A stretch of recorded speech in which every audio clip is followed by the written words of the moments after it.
이제 안경환 법무부 장관 후보자 사퇴가 지난 금요일 날 있었어요. 그 토요일과 일요일은 좀 급박하게 돌아간 측면이 있고 그러면서 일요일 날 강경화 외교장관 후보자를 임명하는 그리고 지금 월요일이 된 거란 말이에요. 새롭게 월요일이 돼서 지금 쏟아지는 이야기들 중에는 문재인 대통령이 이제 안경환 후보자에 대해서 뭐 이런 표현도 사실 했어요. 검증이 아니해진 거 아닌가. 우리 스스로 마음을 새롭게 가져야 한다. 이렇게 이야기를 했습니다. 어찌됐건 간에 그게 사퇴할 사안이냐 아니냐에 대한 논란은 지금 사실 의미가 없는 것이고 문재인 대통령도 이 정도 말한 거면 어떤 면에서 보면은 청와대 수석이나 이런 사람들한테 검증이 아니해진 거 아닌가 이렇게 표현했다는 것은 돌려서 뭔가 검증이 잘못됐다라고 이야기를 하는 거라고 저는 생각이 들고요. 문제는 어떤 숨어져 있는 의도도 없이 어떤 사람이 자기의 개인 비리를 갖고 낙마를 하게 되면 그럴 수 있죠. 잘못된 건 맞고요. 근데 이게 조직적으로 움직이는 어떤 저항이 있다거나 그런 게 있다면 그것도 문제가 있고 그 조직적으로 움직이는 저항들 중에는 또 불법성이 있다는 어떤 논란이 있기 때문에 이야기를 전혀 안 하고 갈 수는 없는 거예요. 근데 이제 저는 용어에 대한 그 지적을 한 가지 하고 싶은 게 지금 언론 기레기들이 마치 민의에 의해서 쫓겨났듯이 또는 마치 야당의 어떤 그 맹렬한 질책과 이 진리를 밝히는 행위를 통해 가지고 청와대가 위기의식을 느끼고 있다. 뭐 이런 식으로 포장을 하고 있는데요. 이건 전혀 아니고요. 본인이 스스로 사퇴를 했고 그 사퇴를 하게 된 그 사안도 이혼 무효 소송에 연관된 전 부인이라고 해야 될지 전에 혼인신고를 했었던 그분이라고 해야 될지 그분에 대한 신상이 밝혀지는 것에 대한 부담감 때문에 자기 자신의 어떤 그 정당성 또는 목표를 강행하기 위해서 그쪽 가족의 피해를 줄 수 있는 그런 그 사생활에 대한 공개까지 일어나게 되기는 원치 않는다라는 선에서 청와대가 조율 후에 스스로 자진 사퇴를 한 겁니다. 그분이 분명히 말씀하셨어요. 나를 밟고서라도 넘어서 검찰 개혁은 반드시 이루어야 된다. 그 얘기는 뭐냐면 자기 자신이 이 충분히 그 직무에 대한 그 자신감과 해야 될 의무감을 갖고 있는데도 불구하고 자신 40년 전이에요. 40년 전에 있었던 본인의 어떤 잘못으로 인해서 이미 다른 사람과 가정을 꾸미고 있는 과거의 인연에 대한 피해를 줄여주기 위해서 스스로 사퇴의 길을 걸은 사람을 보고 마치 자기네들이 승전보를 울려서 자기들이 억지로 끌어내린 듯한 지금의 언론이나 야당의 행태는 굉장히 껄끄럽고 보기 싫다는 거죠. 근데 문제는 일단 법무부 장관 후보자가 검찰 개혁의 상징으로 법조인 출신도 아닌 사람이 더군다나 뭐 인권위원장 같은 걸 하면서 상당히 개혁적 인사를 그 자리에 내렸을 때는 검찰 내부적으로도 어마어마한 부담을 느꼈을 가능성 당연하죠. 뭐 그런 측면이 있는 것이고 그래서 그 조직적으로 검찰 내부에서도 그 개혁 반대하는 움직임이 있다. 그런 이야기가 나오면서요. 청와대에서도 그런 이야기가 나왔고요. 지금 더불어민주당의 추미애 대표 같은 분들의 입에서도 그런 비슷한 이야기가 나옵니다. 조직적으로 지금 개혁을 반대하는 세력들의 움직임이 있다면 좌시하지 않겠다. 뭐 이런 식으로 이렇게 약간 경고성 멘트들을 날리고 있거든요. 뭐 우리는 순수하게 뭐 바라봤을 때 안경환이 뭐 잘못된 과거 때문에 중간에 그만두게 되는 거야, 사퇴한 거야 이렇게 볼 수도 있지만 혼인 무효와 관련한 법원 판결문을 너무 쉽게 이렇게 입수한다라든지 하는 과정들을 보면 우리는 뭐 정권이 바뀌었지만 사실은 우리가 말하는 법원이라든지 조중동이라는 환경 또는 멀쩡하게 살아있는 자유한국당 이렇게 어떤 삼각 고리로 봤을 때 최소한 다른 건 몰라도 검찰은 아마 한국 사회를 좌지우지하는 권력이잖아요. 그렇다 보니까 저 사람 내려오면 검찰 우리 기득권 굉장히 많이 뺏길 거야라는 생각이 들면서 정보가 입수되고 그런 것들이 낙마에 작용을 했다. 근데 그것도 검증 일환이라고 보면 그냥 뭐 이해 못할 바는 아니지만 그게 불법성을 갖고 있다면 이거 문제가 될 수 있는 것이죠. 뉴스를 처음 접했을 때 의도치 않게 판도라 박스를 열었다라고 생각을 했었어요. 일반인인 제가 대한민국 법을 전혀 모르는 제가 그냥 얼뜻 생각했던 게 문득 생각했던 게 그래 조직적인 움직임이 없고 그냥 우연히 이런 기록을 발견했다 쳐도 40 몇 년 전에 있는 기록 자체를 관람이 가능했다라는 그 사실 자체가 개혁 대상인 거예요. 그렇죠? 그리고 그게 가능했다면 그 개인정보 유출 법 자체를 개정을 해야 된다는 것을 본인들이 보여줌으로써 그리고 이것을 또 언론까지 따라 쓰는 거 그러면은 언론 개혁도 해야 된다는 걸 자기네들이 반증을 하고 또 여기에 국회의원이 이것을 했다는 거. 그러니까는 삼박자들을 자기네들이 너무나도 타당하게 이러이런 게 있습니다라고 그 스펙타큘러하게 딱 발표를 했는데 제 귀에는 뭐에는 뭐만 들리듯이 그래 그러면은 너네들이 지금 판도라 박스를 열었는데 그것도 모르니? 라는 생각을 그냥 얼핏 했어요. 그리고 난 다음에 아침에 또 다른 이런 그 추가적인 정보가 나오면서 정말 그러면은 정말 이게 조직적으로 움직이지 않고서는 불법 행위가 일어났구나라는 결론을 그냥 추론으로 만들 수밖에 없더라고요. 후보자 인선 발표가 나기 전에 13일 날 밤에 이미 이 문건이 전혀 이 사태와 상관없는, 그러니까 누군지 이름은 지금 나와 있는데 두 사람이 나와 있는데 이 사람이 누군지도 모르는데 아무튼 이 자료를 열람을 했어요. 무려 42년이나 된 자료가 원본이 남아 있었다는 것도 난 참 놀라울 정도인데, 하여튼 이 자료를 열람을 했단 말입니다. 이 자료는 청와대에서 이미 인사 관련된 사전 조사를 하는 과정 중에 무효 소송이 있었다는 사실을 국회에 제출했었다고 합니다. 그러니까 이런 류의 결혼 무효 소송이 42년 전에 있었다는 내용은 제출한 거예요. 이미 청문 보고 그 위에서 넘길. 근데 판결문은 못 구했어요. 왜? 청와대도 이거는 구할 수 없는 문건이었거든. 맞습니다. 근데 이 발표가 있기 전에 전날 그 판결문을 어떤 놈이 떼다가 지금 있는 국회의원한테 던져주고 이 국회의원이 곧장 그게 신문 방송사에다가 이걸 날려가지고, 원래 원칙적으로 따지면 이제 이름 이외에 뭐 주소라든지 이름 뭐 생년월 같은 개인정보, 네. 개인정보를 지워야 되는데 그게 고스란히 살아있는 상태에서 외부로 공개가 돼버렸단 말이에요. 그렇죠. 그러면서 청와대에서 준 자료라라고 우기고 있다는 거죠. 네.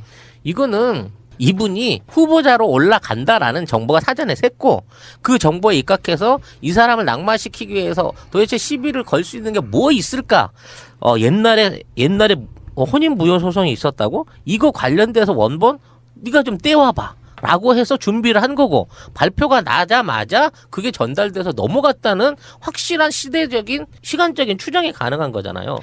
이건 완전히 내부적으로 장악돼 있는 어떤 조직에 아주 의도된 음해를 통해 갖고 이 사태가 만들어졌다는 게 분명하잖아. 그리고 그 공개되는 사실 자체가 불법이고 지금 있는 과정 발표 자체가 문제라는 게 밝혀졌으면, 자, 이 부분에 대한 책임 소지에 대해서 얘기를 꺼내야 되는데 이제 얘네들은 잘 모르겠다, 자신은 책임이 없다, 합법적으로 다 했다. 더군다나 또 이런 얘기도 하는 거지. 그 스스로 사퇴하신 분을 생각해서 덮어두는 게 좋겠다. 이러니 씨.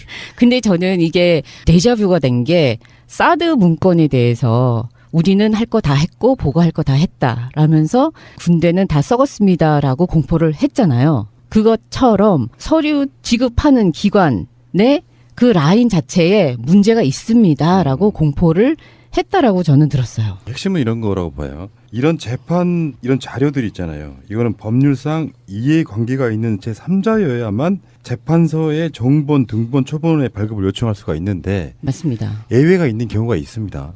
이제 국회 인사청문회 법 관련해 가지고 요구할 수는 있는데 일반 개인이 신청할 수는 없고요. 법에, 그러니까 이 사람이 중요한 국가의 직책을 맡기 때문에 이 사람에 대한 신상에 대한 자료를 요청하려고 할 때는 해당 청문위원회의 의결이나 국회 제적의원 3분의 1이 의결할 경우에 해당 자료를 요구할 수 있는 거예요. 그런데 그 절차 자체를 밟았다는 기록이 없잖아요. 그 지금 뭐 국회 본회의에서 국회의원 3분의 1이 동의를 한 것도 아니고 네. 안경환 후보자의 해당 상임위는 법사위였단 말이에요. 그 법무부 장관이기 네. 때문에 법사위 자체적으로 이거 주세요라고 요구한 적이 없는 상태. 이게 불법성에 관련된 문제가 저는 계속 있다고 보니까, 더군다나 저는 이렇게 봐요. 지금 청와대에서 그냥 나오는 메시지가 아니고요. 청와대에서 이렇게 보니까 관련해서 다른 부처랑 다르게 검찰 조직 내에서 안경환이 법무부 장관으로 오지 못하게 하는 조직적인 문책임이 있다고 공식적으로 이야기가 나오고 있어요. 그러니까 사실 그러겠지. 검찰들이 자기들 입장에서 뭐 개혁을 그냥 당하겠습니까? 저 사람이 오면 무서우니까 무서운 대로 훨씬 더 그걸 방해하면서 이렇게 딜레이 시키다가 보면 언젠가는 정말 만만한 사람은 내려와서 그냥 검찰 개혁 하는 등 마는 등 하게 하려는 어떤 그런 의도 같은 게 있을 수 있는 것이고요. 실제로 그런 게 있거든요. 제가 그래서 농담처럼 하는 말이, 털어서 먼지 안 난다는 개념이 뭐 세상에 다 뭐 그렇게 그런 거니까 그 사람 쉴드 지려고 하는 말이 아니라 그만한 사람 찾기가 힘든 거예요. 어떤 그 사적이든 뭐든 간에 어떤 흠을 갖고 있는 사람. 근데 이 사람이 무슨 연쇄살인범은 아니고 옛날에 그런 과거를 갖고 있지만 그 이후에 평생 살아오면서 굉장히 개혁적인 사람. 근데 그 사람 찾는 게 그렇게 쉬운 게 아니란 말이에요. 그러니까 무조건 실드 치자는 게 아니고요. 이거는 그냥 다 분리를 해서 불법적인 통로로 무엇이 됐으면 그거를 지금은 이 시점에서는 그거를 찾아내고 해결을 봐야 된다죠. 그리고 이거는 정말 웃기게 처음에는 생각을 했는데 저라도 지금 검찰이든 뭐 법무에 무엇을 있든 정말 옳은 말만 하시는 교수님이 오신다면 제자로서 참 불편할 거예요. 내가 했던 행동을 옳고 그름을 논리적으로 이렇게 딱 정리하시면서 이거는 좀 아니지 않나라고 하시면 좀 불편할 것 같아요. 일각에서는 뭐 국정원이 개입했을 것이다 이런 이야기도 나옵니다. 뭐 근데 그럴 수밖에 없죠. 그 국회의원이 김기춘이하고 같이 활동을 했던 전과가 있으니까. 그러니까 김기춘 비서실장 때 비서관이었던 사람이고요. 네. 김기춘 직속 이런 개념이고 저는 이렇게 생각하거든요. 개인적으로는 우리 영화 같은 데 보면은 형사들이 왜 그 정보원들 두고 뭐 범죄 조직 D라고 막 이런 식의 것들을 하잖아요. 검찰 쪽에서는 경찰과 다르게 정보원을 활용하지 그러니까 않는다는 건 아니고 국정원처럼 정보 라인을 활용해 가지고 누구 뒤캐고 이런 건 못 한다고 봐요. 되게 리스크가 커요. 검찰이 그러고 있으면 검찰 수사관들도 해야 될 일이 그런 쪽 분야가 아니기 때문에 검찰이 영역을 준다고 하면 물냉영원이든 국정원 쪽에 영역 비슷한 걸 줄 수 있다고 보는데 검찰 쪽은 아니고 그가 들어오면 불편해지는 사람들이 이렇게 어떤 삼각 동맹 같은 걸로 있잖아요. 그래서 지금 그런 논란도 있잖아요.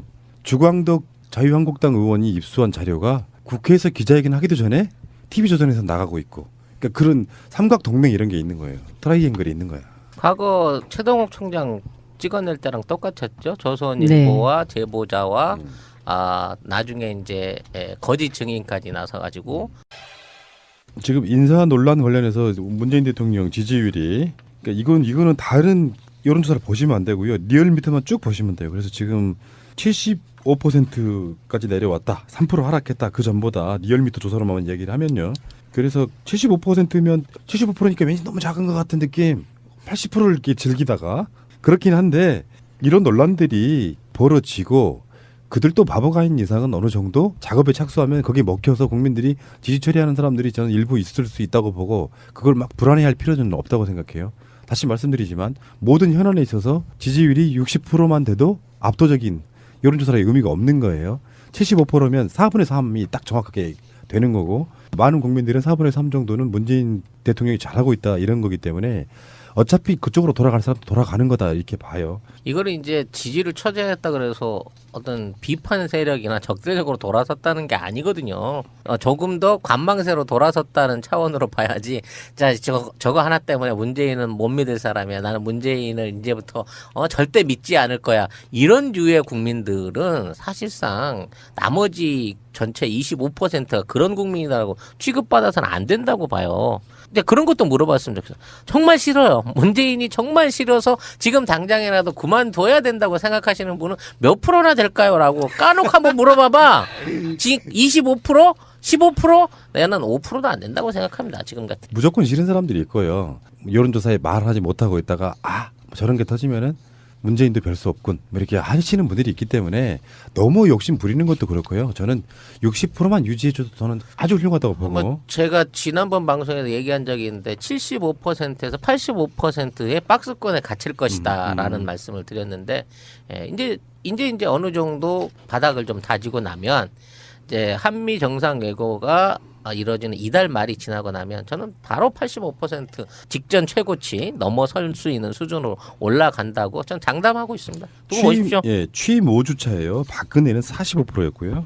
이명박은 52%였습니다. 그보다 20%에 30% 이상 높기 때문에 이건 뭐 걱정하실 필요는 없지만 사실 이런 게 흔히 말해 잔매라고 생각이 들거든요. 잔매에 맞다 보면 이제 국민이 돌아선다기보다는 언론이 그 핑계 삼아가지고 공격이 강화되고 지지율 떨어지고 있어. 여러분도 또 문재인 지지 처리해 주세요라는 그 시그널 보내면서 국민적인 공감대가 이렇게 떨어지는 건데 그래서 언론들이 지금 그 장난을 치고 있는 거라는 저는 생각이 들고요. 에 작용을 했다. 근데 그것도 검증 일환이라고 보면 그냥 뭐 이해 못할 바는 아니지만 그게 불법성을 갖고 있다면 이 문제가 될 수 있는 것이죠. 뉴스를 처음 접했을 때 의도치 않게 판도라 박스를 열었다라고 생각을 했었어요.